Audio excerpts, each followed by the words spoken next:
ओम शांति। 28 दिसंबर 2024। प्रातः मुरली बाप दादा मधुबन। बाबा बोले, मीठे बच्चे, बाप आए हैं तुम्हें सर्व खजानों से माला माल बनाने। तुम सिर्फ ईश्वरीय मत पर चलो, अच्छी रीति पुरुषार्थ कर वर्षा लो, माया से हार नहीं खाओ। प्रश्न है, ईश्वरीय मत, देवी मत और मनुष्य मत में कौन सा मुख्य अंतर है? उत्तर, ईश्वरीय मत से तुम बच्चे वापस अपने घर जाते हो, फिर नई दुनिया में ऊंच पद पाते हो। देवी मत से तुम सदा सुखी रहते हो, क्योंकि वह भी बाप द्वारा इस समय की मिली हुई मत है, लेकिन फिर भी उतरते तो नीचे ही हो। मनुष्य मत दुखी बनाती है। ईश्वरीय मत पर चलने के लिए पहले पहले पढ़ाने वाले बाप पर पूरा निश्चय चाहिए। ओम शांति। बाप ने अर्थ तो समझाया है। मैं आत्मा शांत स्वरूप हूँ। जब ओम शांति कहा जाता है तो आत्मा को अपना घर याद आता है। मैं आत्मा शांत स्वरूप हूँ। फिर जब ऑर्गन्स मिलते हैं तब टॉकी बनती है। पहले छोटे ऑर्गन्स होते हैं, फिर बड़े होते हैं। अब परम पिता परमात्मा तो है ही निराकार, उनको भी रथ चाहिए टॉकी बनने के लिए। जैसे तुम आत्माएं परम धाम की रहने वाली हो, यहाँ आकर टॉकी बनती हो। बाप भी कहते हैं, मैं तुमको नॉलेज देने के लिए टॉकी बना हूँ। बाप अपना और रचना के आदि मध्य अंत का परिचय देते हैं। यह है रूहानी पढ़ाई, वह होती है जिस्मानी पढ़ाई।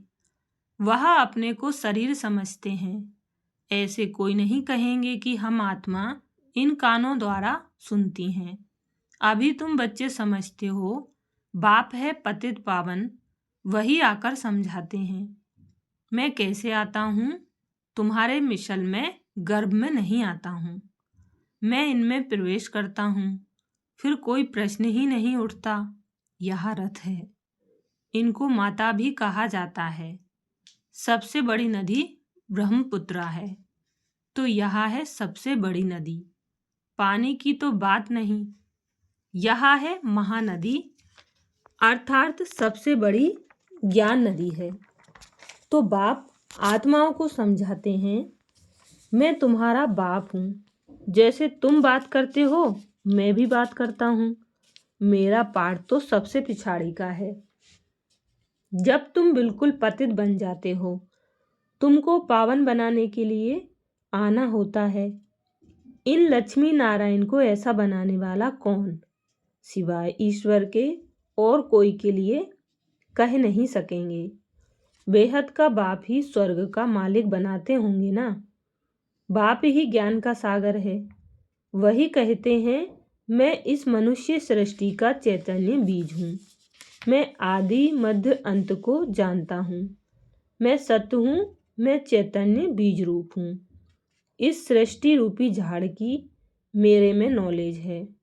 इसको सृष्टि चक्र अथवा ड्रामा कहा जाता है। यह फिरता ही रहता है। वह हद का ड्रामा 2 घंटे चलता है। इसकी रील 5000 वर्ष की है। जो जो टाइम पास होता जाता है 5000 वर्ष से कम होता जाता है। तुम जानते हो, पहले हम देवी देवता थे, फिर आहिस्ते आहिस्ते हम क्षत्रिय कुल में आ गए। यह सारा राज बुद्धि में है ना, तो यह सिमरन करते रहना चाहिए। हम शुरू में पाठ बजाने आए तो हम 100 देवी देवता थे, 1250 वर्ष राज्य किया। टाइम तो गुजरता जाता है ना। लाखों वर्ष की तो बात ही नहीं। लाखों वर्ष का तो कोई चिंतन कर भी न सके। तुम बच्चे समझते हो, हम यह देवी देवता थे, फिर पाठ बजाते वर्ष पिछाड़ी वर्ष पास करते करते अभी कितने वर्ष पास कर चुके हैं। धीरे धीरे सुख कम होता जाता है। हर एक चीज सतो प्रधान, सतो रजो तमो होती है। पुरानी जरूर होती है। यह फिर है बेहद की बात। यह सब बातें अच्छी रीति बुद्धि में धारण कर फिर औरों को समझाना है। सब तो एक जैसे नहीं होते, जरूर भिन्न भिन्न रीति समझाते होंगे। चक्र समझाना सबसे सहज है। ड्रामा और झाड़ दोनों मुख्य चित्र हैं। कल्प वृक्ष का नाम है ना। कल्प की आयु कितने वर्ष की है यह कोई भी नहीं जानते। मनुष्यों की अनेक मत हैं, कोई क्या कहेंगे कोई क्या कहेंगे। अभी तुमने अनेक मनुष्य मत को भी समझा है और एक ईश्वरीय मत को भी समझा है। कितना फर्क है। ईश्वरीय मत से तुमको फिर से नई दुनिया में जाना पड़े और कोई की भी मत से, देवी मत व मनुष्य मत से वापिस नहीं जा सकते। देवी मत से तुम उतरते ही हो क्योंकि कला कम होती जाती है। आसुरी मत से भी उतरते हो, परंतु देवी मत में सुख है, आसुरी मत में दुख है। देवी मत भी इस समय बाप की दी हुई है, इसलिए तुम सुखी रहते हो। बेहद का बाप कितना दूर दूर से आते हैं। मनुष्य कमाने के लिए बाहर जाते हैं, जब बहुत धन इकट्ठा होता है तो फिर आते हैं। बाप भी कहते हैं मैं तुम बच्चों के लिए बहुत खजाना ले आता हूँ, क्योंकि जानता हूँ तुमको बहुत माल दिए थे, वह सब तुमने गवा दिया है। तुमसे ही बात करता हूँ जिन्होंने प्रैक्टिकल में गवाया है। 5000 वर्ष की बात तुमको याद है ना। कहते हैं हाँ बाबा, 5000 वर्ष पहले आपसे मिले थे, आपने वर्षा दिया था। अब तुमको स्मृति आई है। बरोबर बेहद के बाप से बेहद का वर्षा लिया था। बाबा आपसे नई दुनिया की राजाई का वर्षा लिया था। अच्छा, फिर पुरुषार्थ करो। ऐसे नहीं कहो बाबा माया के भूत ने हमको हरा दिया। देह अभिमान के बाद ही तुम माया से हारते हो। लोभ किया, रिश्वत खाई, लाचारी की बात और है। बाबा जानते हैं लोभ के सिवाय पेट पूजा नहीं होगी। हर्जा नहीं, भल खाओ, परंतु कहाँ फंस नहीं मरना, फिर तुमको ही दुख होगा। पैसा मिलेगा, खुश हो खाएंगे, कहाँ पुलिस ने पकड़ लिया तो जेल में जाना पड़ेगा।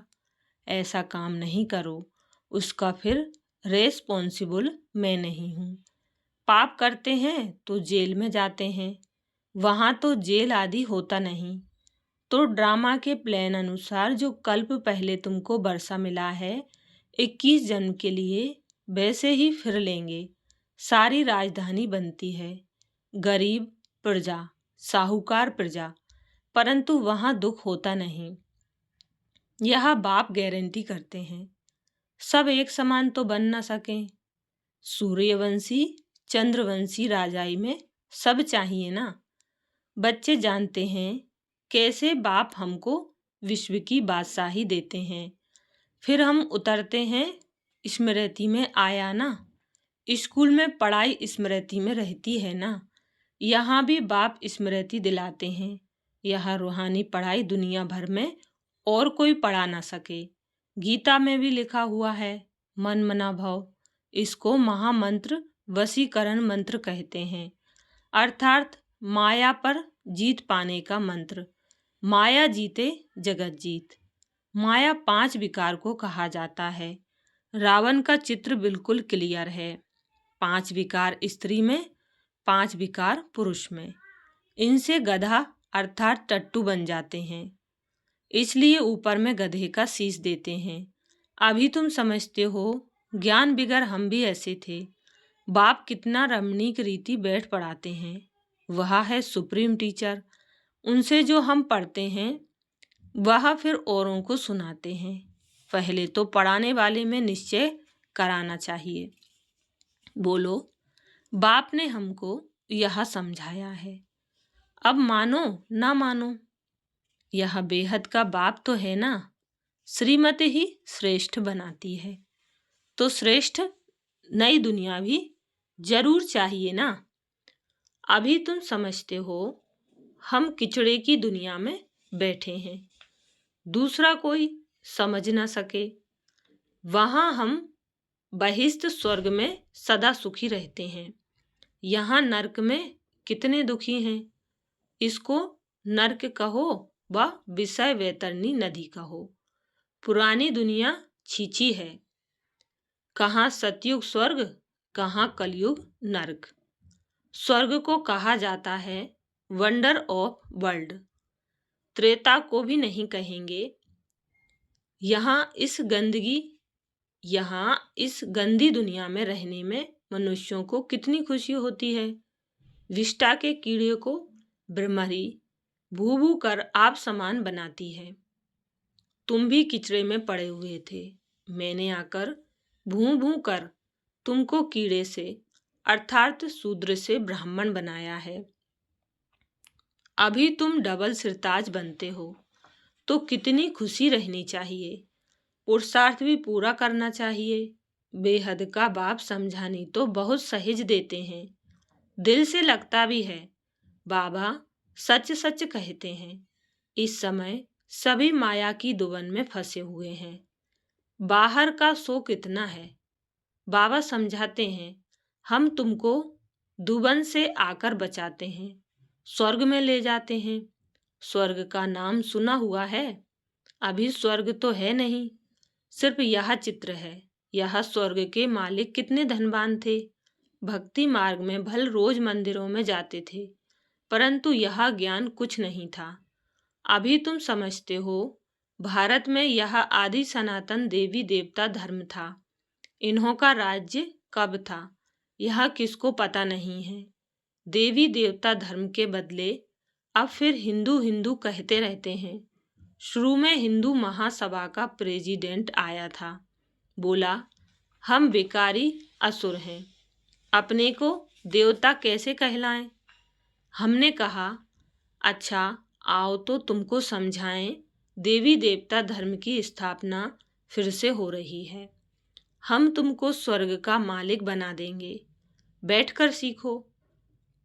बोला दादाजी फुर्सत कहाँ है, फुर्सत नहीं तो फिर देवता कैसे बनेंगे, यह पढ़ाई है ना। बेचारे की तकदीर में नहीं था, मर गया। ऐसे भी नहीं कहेंगे कि वह कोई प्रजा में आएगा, नहीं, ऐसे ही चला आया था। सुना था यहाँ पवित्रता का ज्ञान मिलता है, परंतु सतयुग में तो आ ना सके, फिर भी हिंदू धर्म में ही आएंगे। तुम बच्चे समझते हो, माया बड़ी प्रबल है, कोई ना कोई भूल कराती रहती है। कभी कोई उल्टा सुल्टा पाप हो तो बाप को सच्ची दिल से सुनाना है। रावण की दुनिया में पाप तो होते ही रहते हैं, कहते हैं हम जन्म जन्मांतर के पापी हैं। यह किसने कहा, आत्मा कहती है, बाप के आगे या देवताओं के आगे। अभी तो तुम फील करते हो, बरोबर हम जन्म जन्मांतर के पापी थे। रावण राज्य में पाप जरूर किए हैं, अनेक जन्मों के पाप तो वर्णन नहीं कर सकते हो, इस जन्म का वर्णन कर सकते हैं, वह सुनाने से भी हल्का हो जाएगा। सर्जन के आगे बीमारी सुनानी है, फलाने को मारा, चोरी की, इस सुनाने में लज्जा नहीं आती है। विकार की बात सुनाने में लज्जा आती है। सर्जन से लज्जा करेंगे तो बीमारी छूटेगी कैसे, फिर अंदर दिल को खाती रहेगी, बाप को याद कर नहीं सकेंगे। सच सुनाएंगे तो याद कर सकेंगे। बाप कहते हैं मैं सर्जन तुम्हारी कितनी दवाई करता हूँ, तुम्हारी काया सदैव कंचन रहेगी। सर्जन को बताने से हल्का हो जाता है। कोई कोई आपे ही लिख देते हैं, बाबा हमने जन्म जन्मांतर पाप किए हैं, पाप आत्माओं की दुनिया में पाप आत्मा ही बने हैं। अब बाप कहते हैं बच्चे तुम्हें पाप आत्माओं से लेन देन नहीं करनी है।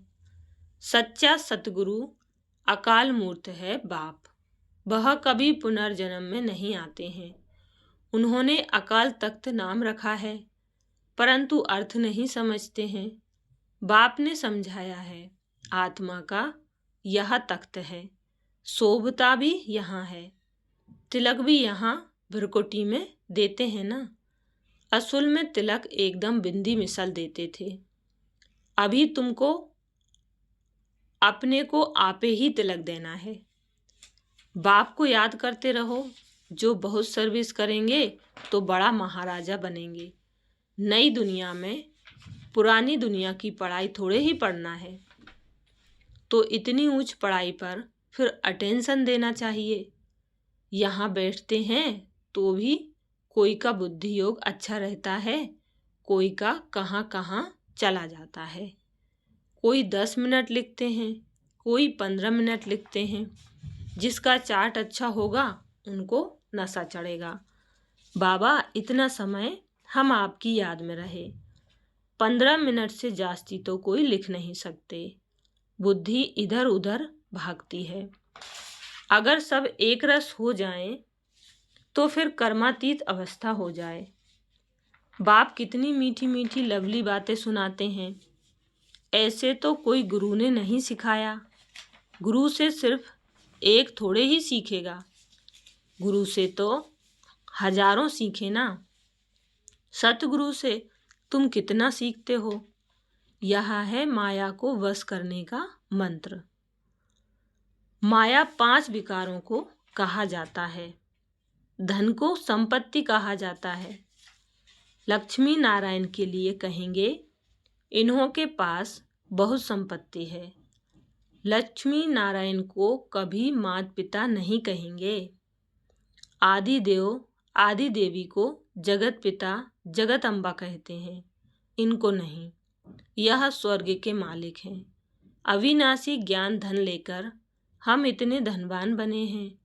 अम्बा के पास अनेक आशाएं लेकर जाते हैं। लक्ष्मी के पास सिर्फ धन के लिए जाते हैं और कुछ नहीं।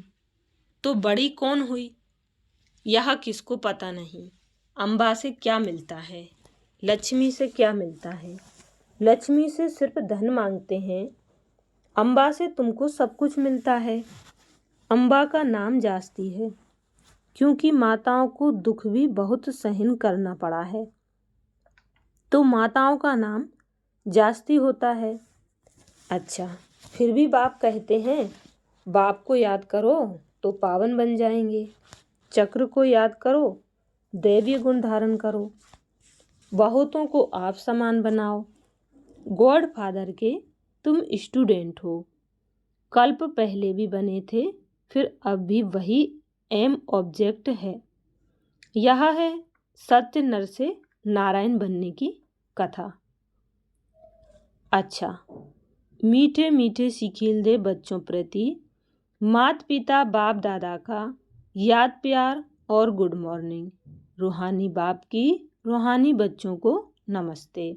हम रूहानी बच्चों की रूहानी माता पिता बाप दादा को याद प्यार और गुड मॉर्निंग और नमस्ते। धारणा के लिए मुख्य सार। पहली पॉइंट, अपनी बीमारी सर्जन से कभी भी छिपानी नहीं है।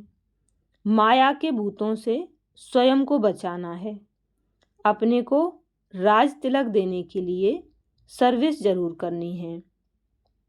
दूसरी पॉइंट है, स्वयं को अविनाशी ज्ञान धन से धनवान बनाना है। अब पाप आत्माओं से लेन देन नहीं करनी है। पढ़ाई पर पूरा पूरा अटेंशन देना है।